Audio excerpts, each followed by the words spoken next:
Well, I'm feeling quite glamorous today with my tiara and all. Glam is one of the most sophisticated, feminine, and elegant design styles. I'm not saying that it can't be a masculine glam, but the whole idea behind glam design is to make something feel full, expensive, luxurious, and elegant. So is glam style a passing trend? Should you get on board? Is it hot or is it not? There has always been glam in interior design, starting with the Egyptians who lavished their homes in gold, to the Renaissance, Baroque, and Rococo periods that date back to the 15th, 16th, and 17th century. But the birth of the glam style that we know today started back in the 1930s during the golden age of Hollywood.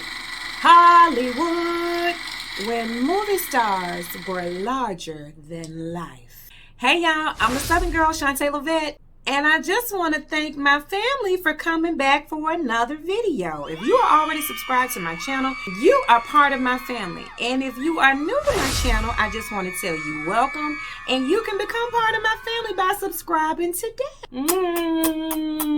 But what Hollywood Regency or / glam design is a mixture of the Renaissance era mashed together with the over-the-top movie backdrops that movie set designers used to make. They wanted full-on drama and glamour. Hollywood Regency and Art Deco were the reigning glam dream team of the day. But remember, all of this was taking place during a huge event in American times, and that was the Great Depression. It happened between 1929 to about 1939. And since people really wanted to escape their daily lives, the big cinema was the ticket. Kind of like when you get on TikTok and you go down the rabbit hole and you end up losing hours of your life. You know you can lose hours of your life on TikTok. That's why I try to stay off of it. Some iconic interior designers from that time frame may have heard of Dorothy Draper, along with her peers Paul R. Williams and William Haynes. They started glamming up homes all over Hollywood in that similar fashion that was happening on set. Hollywood Regency isn't quite 100 years old. Its style is in our mainstream, appealing to the masses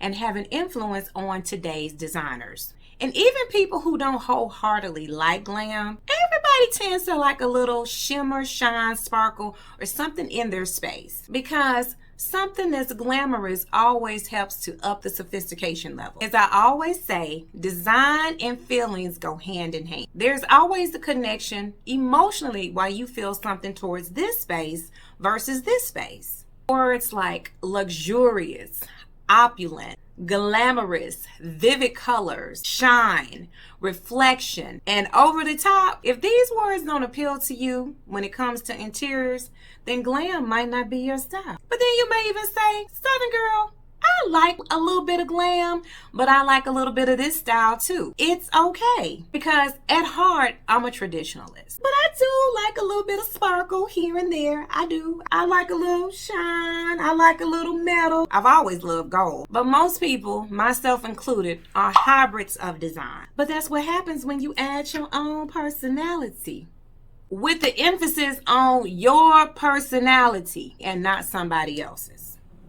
I said it. And that's what discovering your style is about. Getting to the root of who you really are so that you can stand true in your design style. Even if the wave is waving over here saying, we all doing this, guess what? You'll be fine right over here in your own boat. Y'all see me doing that wave? Well, you might be saying, Southern girl, I hear you. All that sounds so good and dandy.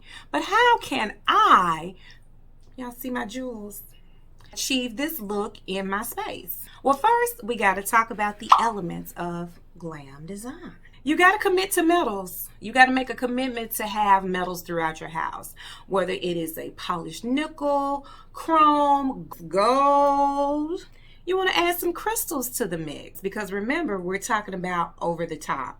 Lacquer. You want to bring in elements of lacquer. You can do this via trays, vases, or even a credenza. Add some vivid color. Pinks, emerald greens, turquoises, oranges, navies, or even that high contrast of black and white are all welcome with glam design. Lucite is a must. Lucite to me really gives that level of sophistication. versus just having all reflective metals. That lucite can help to bring a balance and elevate them.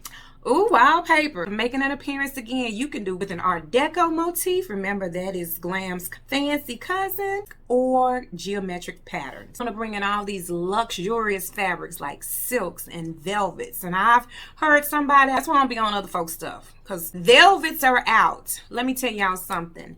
Velvets will always be in. Velvets have been in style since the Renaissance back in the 1400s. Since the 15th century. So don't let anybody tell you today that velvets are out. They've been around 1600s, 1700s, 1800s, 19. They've been around 500 years. They ain't going nowhere. They not. Let's not forget animal prints. And y'all, I love animal prints too. Ottomans that are in my office right now are animal print, and I've had them for years. Mirrored furniture. You gotta have some reflective pieces throughout your house. I'm gonna come back to that mirror furniture though. You get to play up all your accessories. You get to go buy some stuff. Unlike minimalists and modern farmhouse, you know, they're kind of sparse in the accessory department. But traditional and glam, we get to have accessories. Last but not least, you want to incorporate some things that are very iconic to the Hollywood Regency or glam style, and that is a sunburst mirror. Y'all, I have always been attracted to a sunburst mirror, but I have one in my bathroom, and then I have one in our foyer. I guess it was my glam side calling to me. That's my dash of glam in the house. And every video that I do, I will give you the steps to help you achieve this look in your house. I'm not gonna leave you hanging. Step number 1, girl, you get to go out and buy you some books. Y'all know how I feel about reading. In my previous careers, I've always ended up being like the educator for the department. So I really love educating because knowledge is power. Try to get the hardcover if you can, because you get a twofer. You get to read and gain knowledge. You get to see some beautiful imagery, learn more about the style that you love, and they make great decor pieces. Twofer. The next thing I need for you to do is to go over and make you a Pinterest board. Well, it's going to actually be multiple boards. Now, you can't save every single picture that got some sparkle on it, because, you know, glam, we tend to end up overdoing stuff. Okay, and I'm going to talk about that too. But I only want you to pick pictures that literally make you stop mid-scroll. If it does not make you stop mid-scroll, then keep it moving. You're going to go and refine your boards, meaning you're going to look in your categories, and if it's like, because sometimes you'll pick some, I want you to pare it down to your favorite. I love this picture. I'm not just in like, I'm in love with this picture. And I want you to do this before you go out and spend any money. You know us glam girls, we like going to spend some money, honey. You ain't got it. Look, what they say, you know, we quick to turn our noses up. But I want you to do this before you go out and spend your money and his money. Or her money. I need you to pick a starting point. Just one room. After you get past this first little stage, you can probably do multiple rooms. It could be whatever room that inspires you. I typically go to the foyer or the bedroom. I do the foyer. It typically is a smaller space, and you don't need as many elements. And it can jumpstart you on the way to what's going to set the tone for the rest of your house. Or you can start in your bedroom. And the reason why I say the bedroom, because your bedroom should feel luxurious. Be a place where you get rest and a refuge from all the stuff that's going on during the day or in your life. And if your bedroom is always on, tore up, destroyed, or a volcano has exploded in it because it's clothes everywhere, that's how you start your day and that's how you end your day. Andreco and I, we love our bedroom because it is peaceful. We get rest, and you always want some magic to happen in that room. Ain't no magic happening when you got socks and dirty stuff all over the floor. So how do you feel about it? Come on, okay. All right, come on, hit me with it. Okay, so how do you feel about our bedroom? So that's kind of I don't even want to say zen, because that's kind of an understatement. So it's just a place of bliss. It's one of those places when you're away and you come back, you just instantly feel better. It's a fortress of almost solitude. The colors are really sophisticated. I love the way the beds made up, you know, with the hotel vibe, and I just really like how it all came together. I think it's relaxing. It's one of my favorite spots in the house is the bedroom. I know we're working on the house right now, but it's definitely one of my favorite spots. Oh yeah, oh yeah. So, how do you feel about glam styling?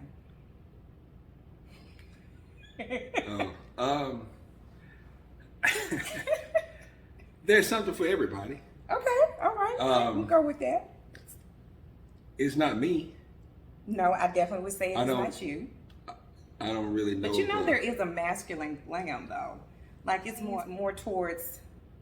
Okay, well, never mind. We'll leave it at that. Okay, and that's what discovering your style is about. It's not for everybody. Just because a person loves this style doesn't make it right or wrong. It's just that's not your style. Not your that's style. All. That's it. Okay. Okay. Okay. Now back to the regular schedule programming. We're gonna make a list, and you're gonna list out what you need for that space. For you, I need a console table or a hall tree. I would like to have a mirror or a piece of artwork, whatever's on your list. And then you're going to take that list and we're going to carry it back and look at your Pinterest board. And looking on your Pinterest board, you're going to compare it. You're going to be like, okay, I really like how this looks with this. So I want a console table, polished chrome or nickel versus gold. Okay, write that down. I think I would like to have a big piece of art versus two smaller pieces of art. Write that down. Whatever you saw on your board, whatever you saved, you're going to tailor that list so that when you go out, you will get exactly what you are desiring and you will love your space. But I want you to do it according to your budget and your time frame. When I'm working with a client and I go out, I don't just willy-nilly get the money and go out. I study the room. I take measurements, so get you a tape measure. I make my list because when I go out, stuff be calling to me too. It'd be like, take me home. But I'd be like, where you gonna go? I don't even have a spot for you. But I'm so pretty and I'm a good price. And I'm so pretty. So this can help eliminate some of those scragglers that we really don't need. Recap, opulence. You want to commit to metal finishes in polished chrome, nickel, and gold. Shine. And that's brought in with your lacquered pieces. Having maybe a lacquered tray, a lacquered vase, or even a lacquered credenza or bookcase. Glamour. We gotta have some glamour with some crystals, honey. You gotta have some little shimmer shine going on with the crystals. And you can always bring those in with chandeliers. Glam design is about being bold, so we get to play around with colors. You get to go in with that crisp contrast of black and white, hot pinks, emerald greens, navies, turquoises, oranges, all fits this fancy. Luxurious fabrics. We're talking about silks. And my drapes in my office are silk. Velvets, furs, and animal prints.